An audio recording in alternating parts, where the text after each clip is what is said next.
গতকাল অপু বিশ্বাসকে নিয়ে একটি ভিডিও দিয়েছিলাম, যেখানে আমি বলেছিলাম অপু বিশ্বাস ছেলের জন্মদিন পালন করলেন সবকিছু বলে। সেই ভিডিওর কমেন্ট বক্সে অপু বিশ্বাসের ভক্তরা এসে যা শুরু করেছিল, তারা কেউ মানতেই চাইল না অপু বিশ্বাস ছেলের কেক কেটেছে। তাদের কথা হচ্ছে অপু বিশ্বাস নিজের কথা রেখেছেন, যার কারণে তিনি ছেলের জন্মদিন পালন করেননি এবং কেক কাটেননি।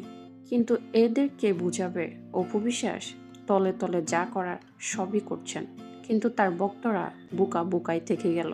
আগেই বলেছিলাম শাকিব খানের সহানুভূতি পাওয়ার জন্য অপু বিশ্বাস বুবলিকে এবং তার ছেলেকে যত ছোট করা যায় সবই করেছেন, কিন্তু দেখছেন তাতে কোনো লাভই হচ্ছে না। তাই তিনি তার ছেলের জন্মদিন ঠিকই পালন করা শুরু করেছেন।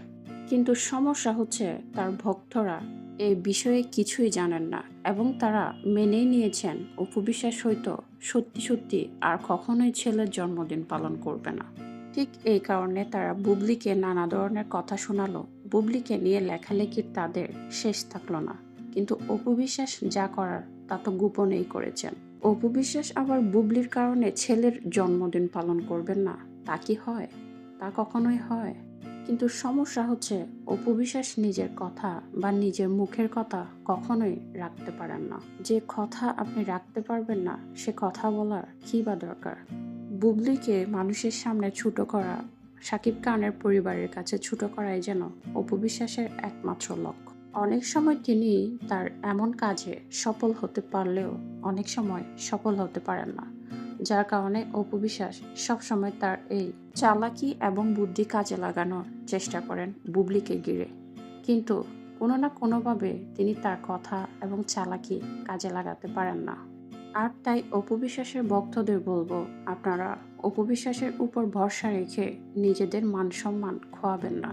আপনারা হয়তো বড় মুখ করে বলছেন হ্যাঁ অপু বিশ্বাস যাই বলে তাই করে, কিন্তু দেখা যায় অপু বিশ্বাস যাই বলে তাই করেন না, বরং তার উল্টোটাই করে বসেন। আর এমন পরিস্থিতিতে আপনাদের মান সম্মান তো যাবেই, কারণ আপনারা তো জানেন না অপু বিশ্বাস কোনটা করবেন বা কোনটা করবেন না। মেইন কথা হচ্ছে আপনি কারো ভক্ত হন ভালো কথা, কিন্তু অন্ধভক্ত হয়ে যায়েন না যে উনি বা ওনারা আপনাদের কথা মতোই চলবে, আপনারা যা বলবেন যেভাবে বলবেন সেভাবেই তারা চলবে। আফটার অল তারা সেলিব্রিটি, এই কথা অবশ্যই মনে রাখা উচিত।